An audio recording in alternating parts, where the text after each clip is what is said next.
आमच्या सोसायटीमधील 7-8 मित्रांचा ग्रुप. जोडून सुट्ट्या आल्या की आम्ही बाईक घेऊन मुंबईच्या बाहेर कुठेतरी लांब फिरायला जायचो. दरवेळीप्रमाणे यावेळीही आम्ही असाच काही प्लान आखला होता. कारण सोमवारी गांधी जयंतीची सुट्टी होती. माझा दादा आमच्या सोसायटीच्या ग्रुपमध्ये होता, म्हणून घरचेही मला त्याच्याबरोबर पाठवायला अलाउ करायचे. मी त्यांच्यामध्ये सर्वात लहान होतो. तारीख तर आधीच ठरली होती की केव्हा निघायचं आहे. मग काय, प्लान पण ठरला आणि फिरण्याची जागाही ठरली. आता मेन विषय होता तिथे जाऊन राहण्याचा.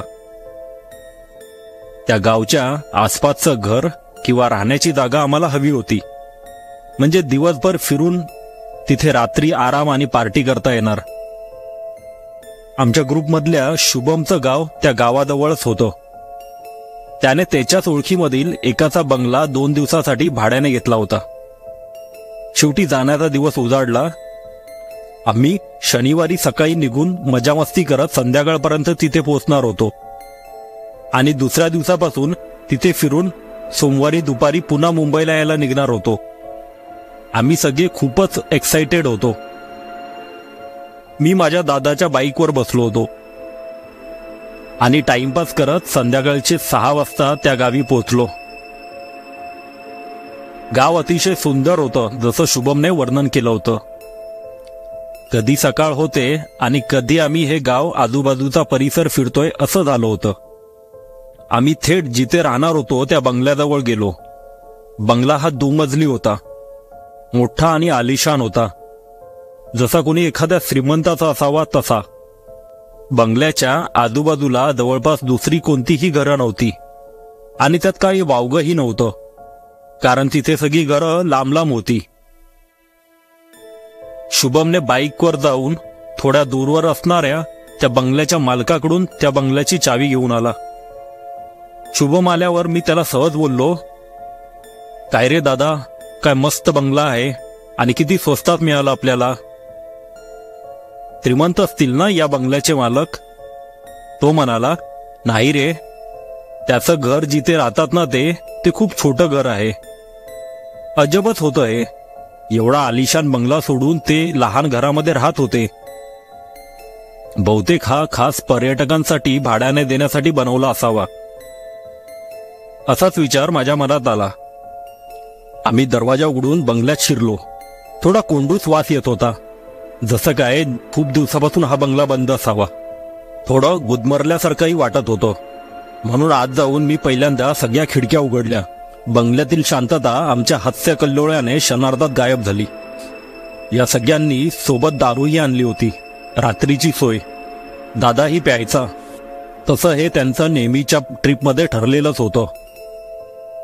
हेच कारण होतं की त्यांनी शुभमचं घर सोडून खास भाड्याने बंगला घेतला होता. या सगळ्यांमध्ये मी एकटाच न पिणारा होतो. रात्री पिण्याचा कार्यक्रम चालू झाला आणि मी त्यांच्यात एकटाच स्लाइसची बॉटल घेऊन बसलो होतो. त्यांचा कार्यक्रम रात्रभर चालणार होता हे नक्की. मस्ती मजा करत रात्रीचा 1 कधी वाजला हे कळलंच नाही. शेवटी पार्टी लवकर उरकली, कारण आम्हाला सकाळी लवकर उठून फिरायलाही बाहेर पडायचं होतं. जेवण करून वरच्या मजल्यावर सोबत आणलेल्या चादरी हंतरुणं घेऊन आम्ही झोपायच्या तयारीला लागलो. बघता बघता हे सगळे झोपले, कारण यांना चांगलीच किक मिळाली होती. मीही हंतरुणात झोपून मोबाईलवर होतो. इतक्यात मला एका लहान मुलीच्या हसण्याचा आवाज आला आणि मी दचकलो. मला आधी वाटलं की कोणाचा तरी मोबाईल वाजला असावा. मी दुर्लक्ष करून पुन्हा मोबाईल बघायला जाणार तेवढ्यात त्या लहान मुलीच्या खिळखिळ हसण्याचा आवाज मला पुन्हा ऐकू आला. आता मात्र मी अंथरुणात उठून बसलो आणि आजूबाजूला पाहिलं की कोणी दिसतंय का किंवा कोणी जागा आहे का. तर आमच्या आजूबाजूचे सर्व मित्र झोपलेले होते. तो खिळखिळण्याचा आवाज, हसण्याचा आवाज मला पुन्हा ऐकू आला. यावेळी आवाज मी लक्ष ठेवून ऐकला होता. आवाज खालच्या मजल्यावरून येत होता, बहुतेक हॉलमधून येत असावा. थोड्या अंतराने येणारा तिचा आवाज हा सतत यायला लागला होता. अतिशय कोमल आणि प्रसन्न करणारं तिचं हसणं मला मोहत टाकत होतं. मी मोबाईलची फ्लॅश चालू केली आणि पायऱ्या उतरत खाली जायला निघालो. बघायचं होतं मला की नक्की आवाज येतोय कुठून. जसजसा पायरी खाली उतरत गेलो तसतसा आवाज अजून मोठा होत गेला. हॉलमध्ये पोहोचताच जाणवलं की आवाज हॉलच्या एका कोपऱ्यातून येतोय. मी फ्लॅश त्या कोपऱ्यावर मारला आणि समोरचं दृश्य बघून चकितच झालो. एक 4-5 वर्षाची मुलगी तिथे खेळत बसली होती. लाईट तिच्यावर पडताच तिने माझ्याकडे बघितलं आणि एक स्मित हास्य केलं. तिची ती गोड स्माईल बघतच मी राहिलो. माझ्या मनात दुसरा काहीच विचार आला नाही की ही मुलगी कोण आहे आणि कुठून आली असेल. एवढ्यात तिच्या त्या सुंदर खिळखिळणाऱ्या आवाजात अजून एक आवाज सामील झाला. हा आवाज होता टक टक असा, जणू काही कोणीतरी काठी घेऊन जमिनीवर आपटत आहे. हा आवाज यायला सुरू होताच त्या मुलीच्या चेहऱ्यावरचे भाव बदलले. क्षणार्धात तिचं हसणं बंद होऊन तिच्या चेहऱ्यावर भीतीचे भाव उमटले.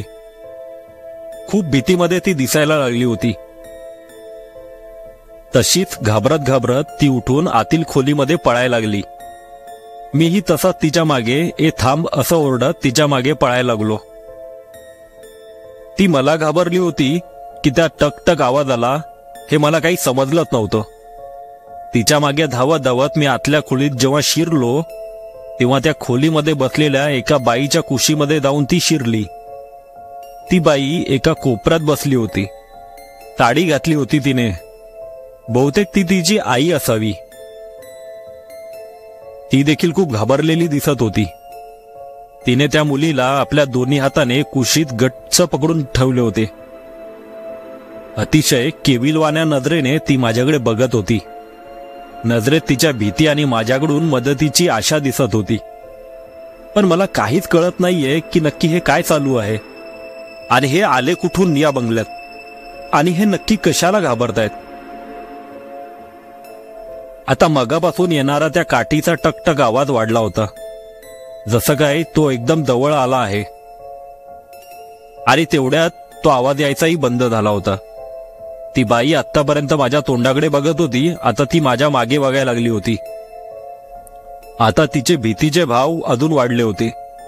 तिने अजून जोरात आपल्या मुलीला मिठी मारली होती. मलाही आता माझ्या मागे कोणीतरी असल्याचा संवाद जाणवायला लागला होता. म्हणून मी तसाच मागे वळालो तर समोरचं दृश्य बघून माझी बोबडीच वळाली. माझ्या समोर एक धिप्पाड 7 फूट उंच असा माणूस उभा होता. त्याच्या हातामध्ये एक काठी होती आणि खांद्यावरती एक कपडा होता. मी हिम्मत करून वर त्याच्या चेहऱ्याकडे नजर टाकली. त्याचा पूर्ण चेहरा रक्ताने माखला होता. चेहऱ्यावर जागोजागी जखमा झाल्या होत्या. त्याचे डोळे तर रक्तासारखे एकदम लालबुंद झाले होते आणि रागीट नजरेने तो माझ्याकडे बघत होता. मी तर घामाघूम होऊन थरथरायला लागलो होतो. मी मदतीसाठी ओरडण्याचा प्रयत्नही केला, पण गळ्यामधून आवाजच निघत नव्हता. त्या भयानक माणसाच्या तोंडून जेव्हा शब्द निघाले, निघून जा माझ्या जागेवरून, तेव्हा दुसऱ्या क्षणी माझी नजर धुसर झाली आणि मी तिथेच बेशुद्ध होऊन खाली पडलो. दुसऱ्या दिवशी जेव्हा मला जाग आली तेव्हा माझा दादा आणि माझे सगळे मित्र आजूबाजूला होते. सकाळ झाली होती. त्यांनी माझ्या तोंडावर पाणी वारून मला जागं केलं होतं. माझे डोळे उघडलेले बघताच काय झालं, इथे कसा आलास तू, बेशुद्ध कसा पडलास, अशा अनेक प्रश्नांचा भडीमार त्यांनी माझ्यावर केला. मी उठून भिंतीला पाठ लावून तिथेच बसलो. घसा तर पूर्णपणे सुकला होता. कालच्या धक्क्यातून मी अजूनही सावरलो नव्हतो. त्याचे ते शब्द निघून जा माझ्या जागेवरून अजूनही माझ्या कानामध्ये घुमत होते. मी आधी ग्लासभर पाणी प्यालो आणि त्यांना म्हणालो, आपण जाऊया इथून, नको राहूया, मी सांगतो तुम्हाला नंतर सगळं. हे ऐकून प्रत्येकाचे चेहरे गंभीर झाले. ते सगळे आवरायच्या तयारीला लागले. अर्धा तासाच्या आत आम्ही सगळं आवरून बंगल्याच्या बाहेर पडलो. बंगल्याच्या बाहेर पडताच मी मोकळा श्वास घेतला. माझी बेचैनी आता कमी झाली होती. बाईक्स काढून आम्ही तिथून निघालो आणि बंगल्यापासून दूर आलो. एका ठिकाणी थांबून मी सगळ्यांना काल घडलेलं सगळं सांगितलं. हे सगळं सांगताना माझ्या अंगावर अक्षरशः काटा येत होता. काल या सगळ्याचा कोणालाही आवाज आला नव्हता. कारण कोणाला काहीही चावूल लागली नव्हती. आम्ही सगळ्यांनी तसंच पुन्हा घरी जाण्याचा निर्णय घेतला. कोणाचाच मूड नव्हता आता इकडे फिरण्याचा. माझा तर अजिबातच नव्हता. शुभम त्या बंगल्याची चावी पुन्हा परत द्यायला गेला. बंगल्याच्या मालकाला या घटनेबद्दल सगळं सांगितलं, पण त्यांना ही काहीच कल्पना नव्हती या सगळ्याची. ते बोलत होते पहिल्यांदाच कोणीतरी हे असं अनुभवलंय. आम्हीही जास्त विचार न करता तिथून रिटर्न मुंबईला यायला निघालो. मी मनामध्ये हीच प्रार्थना करत होतो की त्या भयानक माणसाचा आता माझ्याशी पुन्हा कधी संबंध येऊ नये. आम्ही रविवारी रात्री पुन्हा मुंबईला घरी पोहोचलो. प्रत्येक वेळी हसत खेळत ट्रिपवरून घरी येणारे आम्ही यावेळी गंभीर चेहरे घेऊन घरी आलो होतो. तेही एक दिवस लवकर. त्यामुळे घरातलेही चकित झाले होते. मी घडलेलं सगळं आईवडिलांना सांगितलं. ते म्हणाले हे सगळं गावच्या ठिकाणी असते. बाबा म्हणाले मीही ऐकून होतो भूतांबद्दल, पण त्यांच्याशी कधी माझा संबंध आला नव्हता. मला अजूनही कळले नव्हते की ती मुलगी आणि ती बाई नक्की होती कोण. आणि या सर्वात महत्वाचे म्हणजे तो भयानक माणूस कोण होता. मला वाटलं की या प्रश्नाची उत्तरं मला कधीच मिळणार नाहीत, पण मी चुकीचा होतो. त्याच रात्रीची ही गोष्ट आहे. या सगळ्याने आणि प्रवासाने मी खूपच दमलो होतो, म्हणून लवकरच झोपी गेलो. मी आणि दादा एकत्र हॉलमध्ये झोपायचो, तर आई आणि वडील आतमध्ये बेडरूममध्ये झोपायचे. मध्यरात्रीची वेळ असेल. दादा मला गदागदा उठवत होता. मी गाढ झोपेत होतो. त्यात कसेबसे डोळे उघडून मी जेव्हा दादाकडे बघितलं तेव्हा दादा अंथरुणात उठून बसला होता. त्याची नजर समोर होती. घामाने चिंब भिजला होता आणि समोर बघत एका हाताने मला हलवून उठवण्याचा प्रयत्न करत होता. मी झोपेतून उठवून त्याला विचारलं दादा काय झालं. तेव्हा त्याने आपलं बोट समोरच्या भिंतीकडे दाखवलं. जेव्हा माझी नजर त्या भिंतीकडे गेली तेव्हा माझी झोपच उडाली. समोर तोच भयानक माणूस उभा होता ज्याला मी त्या बंगल्यामध्ये बघितलं होतं. तसाच, अगदी तसाच. त्याच्या हातात एक काठी आणि खांद्यावर एक कापडाचा तुकडा. एवढ्यात त्याच्या तोंडून शब्द बाहेर पडले की माझी वस्तू मला परत कर, माझी वस्तू मला परत कर. आम्हाला काही समजले नव्हते इतक्यात दादा तसाच उठला आणि बेडरूमकडे पळत सुटला. मी त्याच्या मागे पळत पळत गेलो आणि दार ठोकावून आई वडिलांना उठवलं. त्यांना घेऊन आम्ही पुन्हा जेव्हा हॉलमध्ये आलो तेव्हा हॉलमध्ये कुणीच नव्हतं. तो माणूस तिथून गायब झाला होता. त्या भयानक माणसाने अजूनही आमची पाठ सोडली नव्हती आणि याचं कारण आम्हाला माहीत नव्हतं. तो कोणत्या गोष्टीला परत करा असं बोलत होता हेही मला समजलं नव्हतं. वडील म्हणाले याचं उत्तर आपल्याला तिकडेच मिळेल.